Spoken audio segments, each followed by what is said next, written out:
humble grandmother saved a starving boy from the streets, but her past held a secret of betrayal, tragedy, and theft of $1 million fortune. As danger loomed, her fight for justice turned into a life-changing revelation. But will the truth unite them forever or tear them apart? In a modest, time-worn house on the edge of a quiet neighborhood, 68-year-old Laura lives alone, her days marked by quiet routines and faint echoes of a vibrant past. Her home, though humble, exudes warmth. The walls bear the faded marks of family photos long since removed, and a worn rocking chair sits by the window. The creak of its wood accompanies the rhythmic ticking of an old clock, a soundtrack to her solitude. Tonight, the rain drums steadily against the roof, the sound blending with the occasional distant roll of thunder.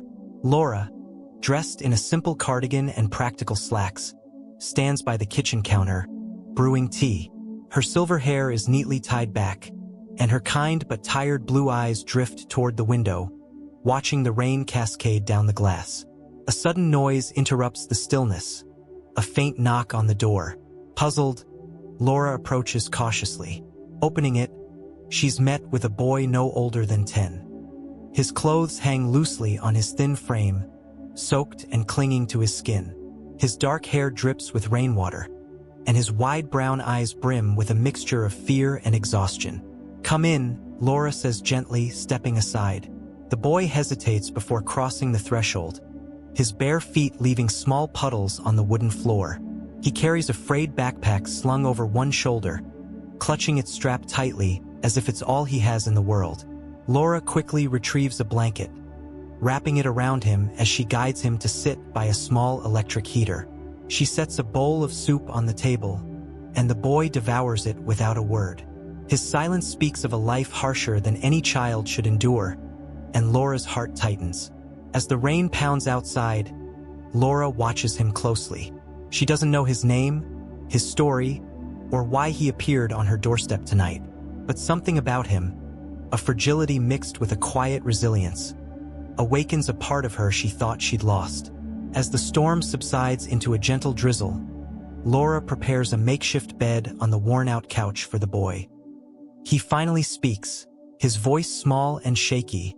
"My name's Michael." She smiles gently and introduces herself, her words soft as if afraid to scare him away.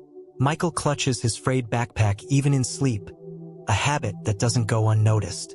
Laura sits in her rocking chair, the dim light of a single lamp casting a warm glow on her lined face. Questions race through her mind. Who is he? Where are his parents? Why was he out alone on a night like this? The following morning, Laura serves Michael breakfast. He eats cautiously as though unsure if more will come. Between bites, he shares fragments of his life, living on the streets after losing his parents in an accident. His words lack emotion, as if recited too many times to feel anymore. Laura listens intently but notices inconsistencies in his story. How does a child with no family speak so articulately? How does he know words that even adults might stumble over? He's evasive about his past, avoiding her eyes when she gently presses him for more. Later that day, as Michael plays with an old guitar he found in the corner, Laura watches in astonishment. His fingers glide across the strings with a natural grace, producing melodies that fill the small house with life. It's not the clumsy strumming of a child experimenting. It's the music of someone who's been trained. That night, curiosity gets the better of her. While Michael sleeps, still clutching his backpack, Laura carefully unzips it. Inside, she finds tattered clothes, a small notebook filled with meticulously written notes and documents. Her heart skips a beat as she reads them. The papers reveal a shocking truth. Michael isn't just an orphan. He is the sole heir to a fortune stolen by his greedy relatives. His parents didn't just die in an accident. They were victims of a calculated plan.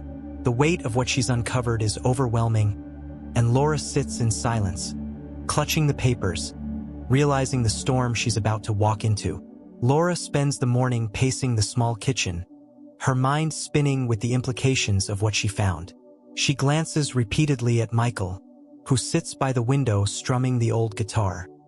His expression is serene, but Laura now sees the weight of his past reflected in his eyes.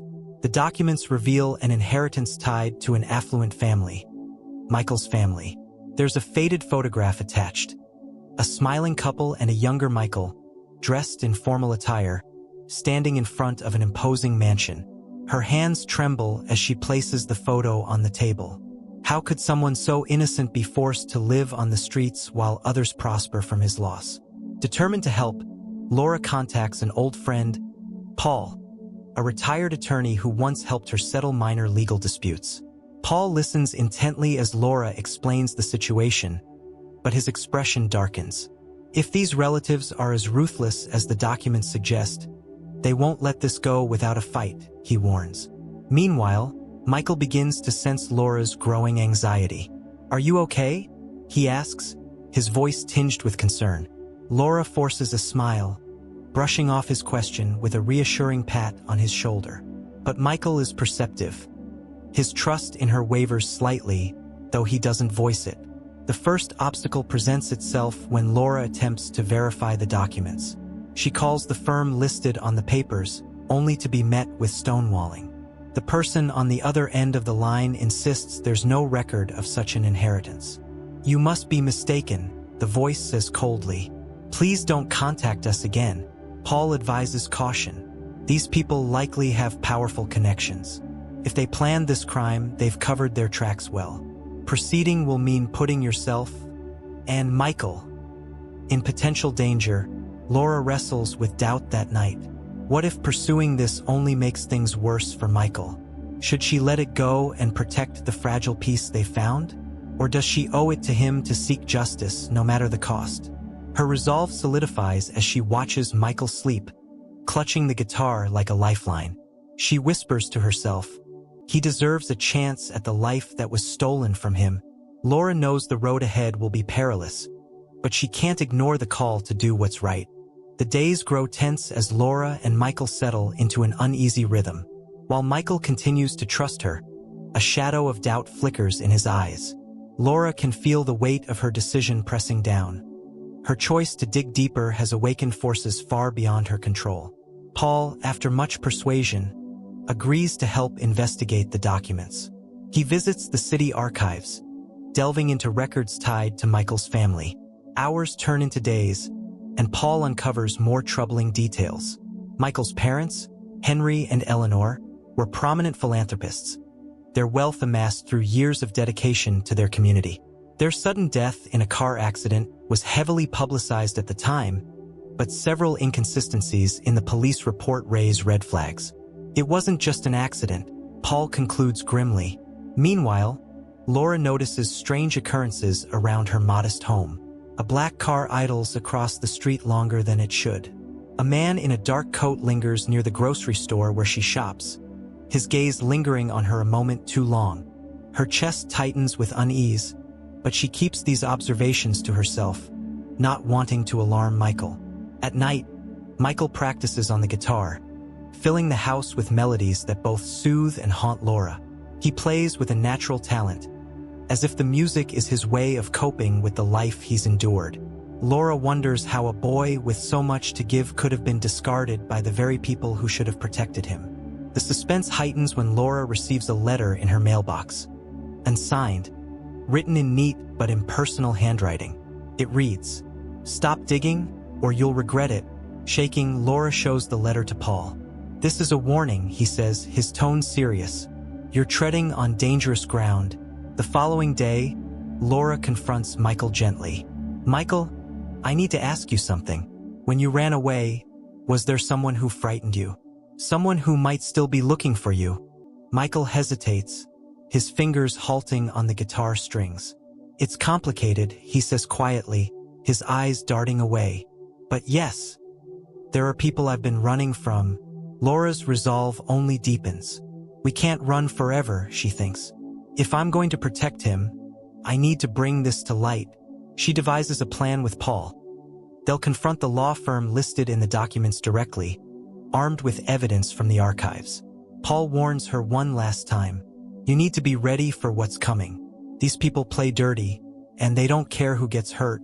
As Laura prepares to step into battle, the stakes rise higher. Every shadow feels like a threat. Every knock on the door quickens her pulse. She knows there's no turning back now. She's all Michael has. Laura stands outside the imposing office building, her heart pounding in her chest. The gleaming glass doors reflect the midday sun, a stark contrast to the storm brewing inside her. Paul is by her side, his face set with determination. Clutching the folder of documents, Laura takes a deep breath and steps inside. The reception area is luxurious, with polished floors and an air of calculated precision. The receptionist, a young man with a sharp suit and an even sharper tone, looks up with polite indifference. "Do you have an appointment?" he asks, his eyes flicking to the worn edges of Laura's jacket. "No," Laura replies, her voice firmer than she expected, "but I need to speak to someone about these documents. It's urgent." Paul steps forward, his professional demeanor adding weight to her words. "We're here on behalf of Michael Carter, the rightful heir to the Carter estate. These papers suggest fraudulent activity involving members of this firm." The receptionist's polite mask falters for a fraction of a second. "One moment," he says, picking up the phone and murmuring into it. Within minutes, a man in his late 50s, impeccably dressed and exuding authority, strides into the room. His nameplate reads Thomas Ellington, Senior Partner. "What's this about?" Ellington asks, his tone clipped. Paul hands him the folder. "It's about justice," he says simply. Ellington flips through the papers, his expression unreadable. When he looks up, his eyes are hard. "I suggest you leave this to the authorities," he says. "Interfering in legal matters can be dangerous." Laura steps forward, her fear overshadowed by her maternal instinct to protect Michael. "Dangerous or not, I won't let this go. You and your firm have been complicit in covering up the theft of a child's future. We're here to expose the truth." Ellington smirks, a cold, calculated expression. "You have no idea who you're dealing with," he says, his voice low. The tension in the room is palpable. Paul pulls Laura aside. "We've rattled the cage," he whispers. "They'll either double down or make a mistake. Either way, we need to stay vigilant." As they leave the building, Laura's resolve solidifies. She knows the confrontation is far from over, but for Michael's sake, she'll face whatever comes next. As Laura and Paul walk away from the towering office building, a shadow seems to follow them. The warm midday sun does little to soothe the unease growing in Laura's chest. She clutches her purse tightly, the weight of the documents inside a stark reminder of the storm they've unleashed. Later that evening, as Laura prepares a modest dinner for Michael, the phone rings. It's Paul. His voice is strained. "Laura, I've been getting strange calls. They don't say anything, but I know they're listening. Be careful," he warns. Laura's heart skips a beat, but she keeps her composure for Michael's sake. She glances at the boy, who is strumming a soft tune on the old guitar, oblivious to the tension mounting around them. That night, the threats escalate. A loud bang shatters the stillness as a rock crashes through Laura's living room window. She rushes to the window and sees a car speeding away. Taped to the rock is a note written in bold, threatening letters. "Drop it, or you'll regret it." The next morning, Laura visits Paul's office, her resolve unwavering despite the sleepless night. Paul looks up from his desk, concern etched on his face. "They're trying to scare us off," he says, holding up a similar note he received at home. "But this only confirms we're onto something big." Michael, who has accompanied Laura, tugs at her sleeve. "Are we in danger?" he asks, his voice small. Laura kneels in front of him, her hands resting gently on his shoulders. "We're doing this for you, Michael. No matter what, I'll protect you." As they leave Paul's office, a man in a dark suit watches them from across the street, his face obscured by sunglasses. Laura feels the weight of his gaze but keeps walking, her back straight and her determination unshaken. The threats are real, but so is Laura's courage. The battle has begun, and she knows there's no turning back. Determined to continue, Laura and Paul delve deeper into the investigation. The old documents from Michael's tattered backpack reveal not only his rightful claim to an immense fortune, but also shocking details about the orchestrated car crash that took his parents' lives. Laura's hands tremble as she holds an old photograph of Michael's parents, their smiles now haunting in the context of what they endured. "This can't be everything," Paul mutters, scanning the documents spread across his desk. His fingers pause over a faded envelope marked with a family crest. Inside, they find letters between Michael's father and an attorney, outlining plans to safeguard Michael's inheritance against his manipulative relatives. "These were written shortly before the crash," Paul says grimly. They knew something was coming. While Paul handles the legal paperwork, Laura begins piecing together the human side of the tragedy. She visits a nearby orphanage, hoping to understand more about Michael's past. A kind worker recalls Michael being dropped off one rainy night by a bruised and frantic woman, possibly a family friend trying to protect him after the crash. Meanwhile, Michael grows increasingly curious about his past. One evening, as Laura tucks him in, he asks, "Why are those people after us? Why didn't my parents keep me safe?" Laura's heart aches, but she chooses her words carefully. "Your parents loved you so much that they did everything to protect you. Now, it's my turn to make sure you're safe." The next day, Laura and Paul hit a breakthrough. A safety deposit box tied to Michael's family name is discovered at a local bank. The manager initially hesitates but eventually grants access after seeing the documents Laura presents. Inside the box, they find the missing puzzle pieces: forged wills, falsified documents, and a detailed timeline of transactions that siphoned Michael's inheritance into his relatives' accounts. "This is it," Paul says, his voice a mix of triumph and tension. "This is the evidence we need to expose them."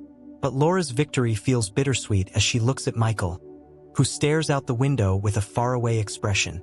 For him, this isn't just a battle for wealth. It's a fight to reclaim the family and stability stolen from him.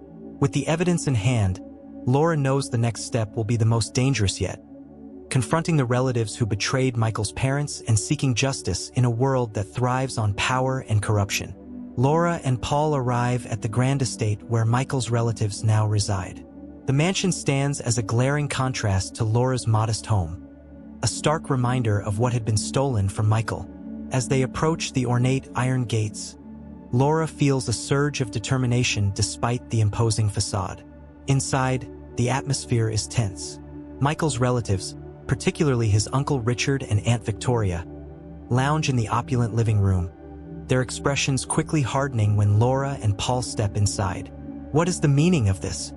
Richard demands, his voice dripping with disdain. His sharp gray suit and gold watch scream wealth, but his piercing eyes betray unease. Paul steps forward, holding the damning documents. "We have evidence proving your involvement in defrauding Michael out of his rightful inheritance. And worse, your complicity in the tragic accident that took his parents' lives."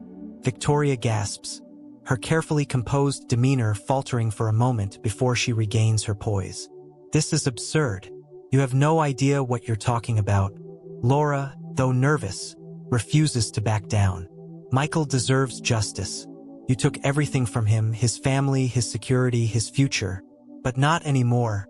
Paul lays the papers on the marble coffee table. "These documents detail the forged wills and illegal transactions. We also have letters from Michael's father, evidence of your plans to seize control of the family fortune. The truth is right here." Richard's face turns ashen, but he sneers. "You think you can threaten us? Do you know who we are?" Laura's voice, steady and firm, cuts through the tension. "I know exactly who you are, and soon so will the authorities." The room erupts into chaos. Victoria accuses Laura of manipulation, claiming she's only after the money. Richard calls for their lawyer, while Paul calmly collects the evidence. Before leaving, Laura turns to face the pair, her voice unwavering. "This isn't about me. It's about doing what's right for a child who has already lost too much. You may have power and influence, but the truth will come out." As Laura and Paul step outside, Michael, waiting anxiously in the car, watches them with wide eyes. "What happened?" he asks nervously. Laura kneels beside him, brushing a strand of hair from his face. "We took the first step, sweetheart. Now we let justice take its course."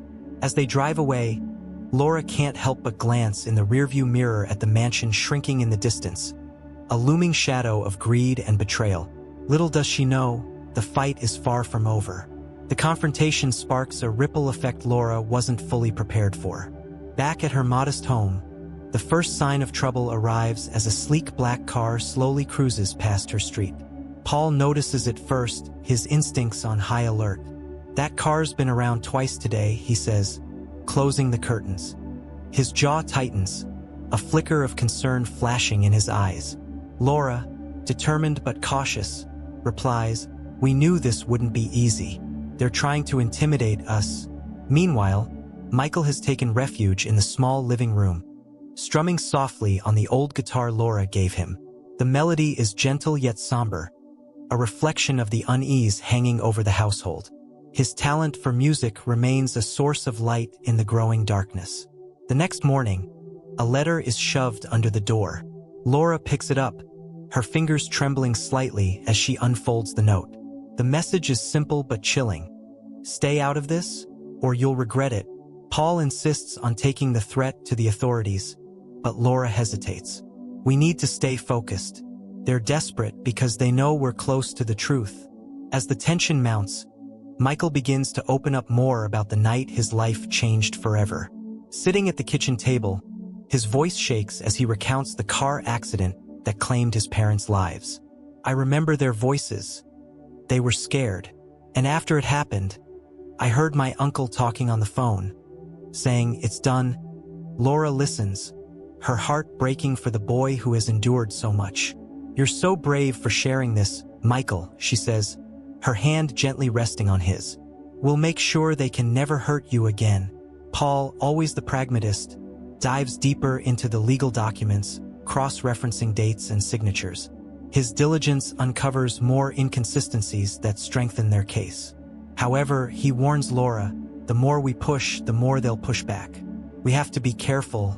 One evening, as Laura prepares dinner, the power suddenly cuts out, plunging the house into darkness. Michael panics, his small frame trembling as he clings to Laura. "What's happening?" he whispers. "It's okay, sweetheart," Laura soothes, lighting a candle. But deep down, she knows this isn't a coincidence. Paul arrives moments later, his flashlight cutting through the dark. "They're trying to scare us, but we won't back down." The trio huddles together that night, their resolve stronger than ever. Laura whispers a quiet prayer, her hand clutching Michael's as he drifts off to sleep. "We'll get through this," she vows. As the threats escalate, so does Laura's determination. The battle is no longer just about justice for Michael. It's about proving that no amount of power or intimidation can silence the truth. Amid the rising tension, an unexpected ally emerges. Late one evening, Laura hears a knock at the door.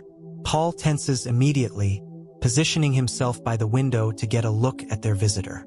"It's a woman," he says cautiously, stepping aside to let Laura open the door. Standing on the porch is a tall, well-dressed woman in her 40s, her face half hidden beneath the brim of a sleek black hat. She introduces herself as Claire Jennings, a private investigator who once worked for Michael's family. "I've been following the case for years," Claire begins, stepping into the warm glow of Laura's living room. "I never believed the official story about the accident. The evidence didn't add up." Michael freezes at the mention of the accident, his hands gripping the back of the couch tightly. "You knew my parents?" he asks hesitantly. Claire nods, her expression softening. "Your father trusted me, Michael. He asked me to investigate some irregularities in the company shortly before. Before everything happened," she hesitates, her voice heavy with regret. "But I was too late to act." As Claire explains her findings, a clear pattern of deceit emerges. She reveals a web of forged signatures, manipulated accounts, and covert meetings orchestrated by Michael's uncles to strip the family of their assets. Paul listens intently, taking detailed notes. "So, you've been tracking this on your own?" he asks. "Yes," Claire replies. "And I have proof. Records your uncles thought they destroyed." She places a thick folder on the table, its contents spilling over with photographs, emails, and financial statements. Laura's eyes widen as she flips through the pages. This could change everything," she murmurs. Michael, however, is less optimistic. "Why are you helping us now?" he asks, suspicion creeping into his voice. "You've had this information for years." Claire meets his gaze firmly. "Because I didn't have the full picture until now. And because you deserve justice." The room falls silent, the weight of her words settling over them. Later that night, Claire and Paul work together to organize the evidence, carefully piecing together a timeline of the uncle's crimes. Meanwhile, Laura sits beside Michael on the couch, her hand resting on his shoulder. "This could be our chance, Michael," she says softly. "Your parents' legacy can finally be restored." Michael doesn't respond immediately, his gaze fixed on the flickering candlelight. "I just want them to pay for what they did," he whispers. "Not just for the money. For taking my family away." Laura pulls him into a comforting hug. "And they will. I promise you they will." As the night deepens, their small team grows more united. For the first time, they feel the stirrings of hope. With Claire's expertise and evidence, Laura's determination, Paul's strategy, and Michael's strength, they realize they might have a real shot at bringing the truth to light. But in the shadows, their enemies are watching and preparing to strike back. The following morning, the team gathers around Laura's kitchen table, its surface now a battlefield of documents, maps, and photographs. Claire outlines the next steps with the precision of a seasoned investigator. "We need to hit them where it hurts. Expose their lies publicly before they can bury us in legal maneuvers," Claire explains, her tone resolute. Paul adds, "But they'll retaliate. We need to be prepared for that." Michael, his determination finally solidified, speaks up. "I'm ready to do whatever it takes." Their first move is to leak a crucial piece of evidence to a trusted journalist. Claire selects a damning email chain that directly implicates Michael's uncles in the fraudulent transactions. Paul drafts an anonymous tip to accompany the leak, ensuring their identities remain protected, for now. That evening, the story breaks. The headline reads, "Family Fortune Feud. Shocking evidence of corporate fraud emerges." The article spreads like wildfire. News outlets pick up the story, and the uncles, once revered as pillars of the business community, find themselves bombarded with questions. At first, they deny everything, dismissing the accusations as baseless rumors. But the evidence is too compelling to ignore. "What's our next step?" Michael asks as they watch the news coverage unfold. Claire doesn't hesitate. "We need to file a legal injunction to freeze their assets. That'll force them into a corner." The plan is risky. Filing the injunction requires revealing Michael's identity, making him a target for retaliation. Despite the danger, Michael agrees. "They've already taken so much from me," he says. "I won't let them win again." The team works tirelessly to prepare their case. Claire and Paul compile every piece of evidence, while Laura provides emotional support to Michael, who is now grappling with the weight of his decision. But their enemies are one step ahead. Late one night, a brick shatters Laura's front window. Attached to it is a note scrawled in jagged handwriting. "Drop the case or else." The threat shakes them, but Laura's resolve only hardens. "They're scared," she tells Michael, holding his trembling hand. "That means we're on the right track." The following day, Laura's small home is surrounded by reporters. Claire's connections in the media have amplified their story, turning it into a public spectacle. Cameras flash as Michael steps outside to address the crowd for the first time. "My name is Michael Harris," he begins, his voice steady despite the nerves. "For years, I've been living on the streets, not knowing why my life fell apart. Now I know it was because of greed and betrayal. But I won't be silent anymore." His statement sends shockwaves through the media and the business world. The uncles respond with a press conference of their own, painting Michael as a liar and opportunist. The stage is set for a fierce legal battle. As the team regroups that evening, Paul raises a grim point. "They're gonna fight dirty. We need to be ready for anything." Claire nods. "Let them come. We have the truth on our side." But even the truth might not be enough to protect them from what's coming next. The tension in Laura's house grows palpable as the team braces for the inevitable counterattack. The uncles, desperate to maintain their grip on the stolen fortune, unleash a flurry of lawsuits against Michael, claiming defamation and seeking to discredit him in the public eye. These are just intimidation tactics, Claire explains, though her furrowed brow betrays her concern. But they're expensive and time-consuming. They're hoping to bleed us dry. Laura places a comforting hand on Michael's shoulder. We won't let them win, Michael. You've come too far to give up now. The team works tirelessly, filing responses and gathering additional evidence. Each day brings new challenges as the uncles exploit their vast resources to sway public opinion. Tabloid headlines begin to appear. Street kid or schemer. The truth about Michael Harris. Michael struggles under the weight of the scrutiny. What if people believe them? What if I lose everything again? You won't, Laura assures him, her voice firm. The truth always comes out, no matter how much they try to hide it. As the days turn into weeks, the team faces another setback. Claire discovers that a key witness, a former employee of the uncles who knew about their fraudulent activities, has mysteriously disappeared. They're silencing anyone who can help us, Claire says, her frustration evident. We need to move fast before they erase every trace of their crimes. The pressure mounts further when Laura receives a subpoena. The uncle's legal team is attempting to drag her into court, hoping to use her modest background to undermine Michael's case. They're trying to intimidate us, Paul says, slamming his fist on the table. But they don't know who they're dealing with. Laura, undeterred, prepares for her court appearance with Claire's guidance. Let them ask their questions, she says. I have nothing to hide.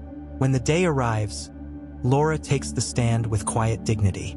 The uncle's lawyers attempt to paint her as a meddling old woman with no business involving herself in Michael's affairs. Why did you take him in? One lawyer sneers. Was it for personal gain? Laura meets their gaze without flinching. I took him in because no one else would. Because he deserved a chance at a better life. And I'll fight for him, no matter what you throw at us. Her testimony is broadcast live, and her heartfelt words strike a chord with viewers across the country. Social media buzzes with support for Laura and Michael, and public opinion begins to shift in their favor. But the uncles aren't finished. That night, an anonymous tip leads the police to raid Laura's house. Claiming they're searching for stolen documents, the raid leaves the house in shambles, and Michael is left feeling defeated. They'll stop at nothing to destroy us, he says, his voice heavy with despair. Laura kneels beside him, taking his hands in hers. Remember, Michael, storms don't last forever, and neither will their lies. As the dust settles, Claire brings unexpected news. A new piece of evidence has surfaced, an incriminating bank record that ties the uncles directly to the fraudulent schemes. This could turn the tide, she says, her eyes alight with determination. Laura nods, her resolve unshaken. Then let's make sure it does. The discovery of the incriminating bank records breathes new life into the case.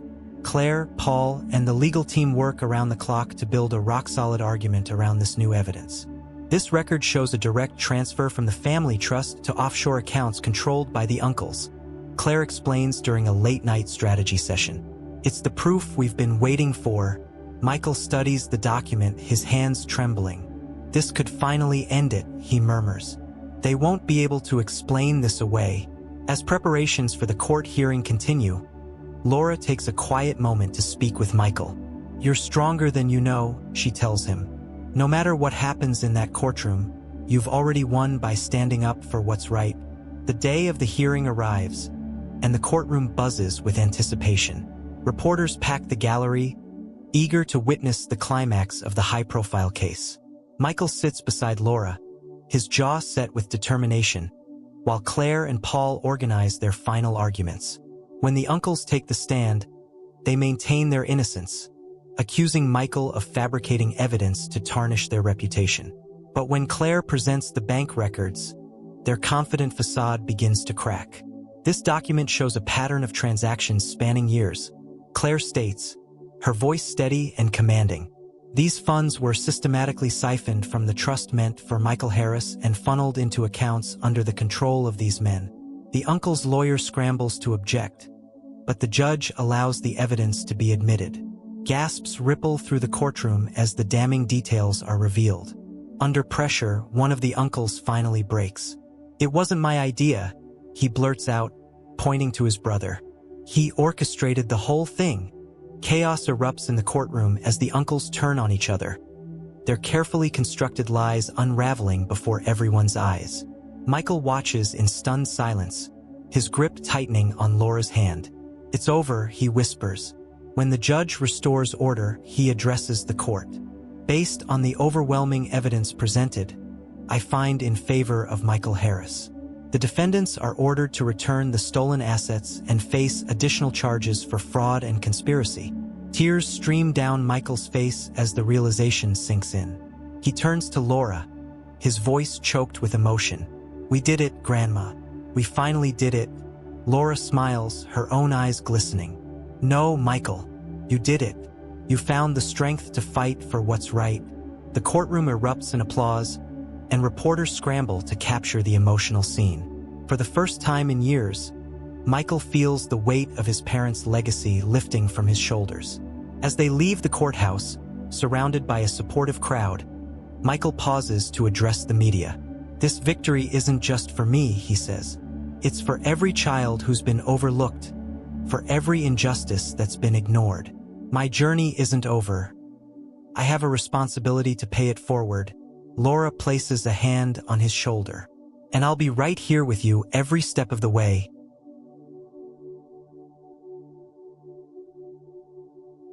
Laura steps into her new home, a quaint but modern cottage nestled on the outskirts of the city.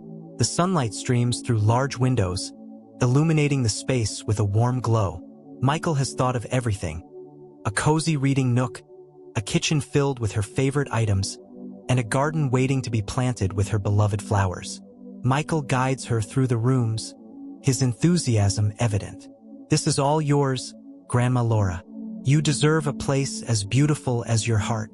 Laura runs her hands over the smooth countertops, her eyes welling with tears. "It's too much, Michael. I've never needed more than a roof and a warm meal."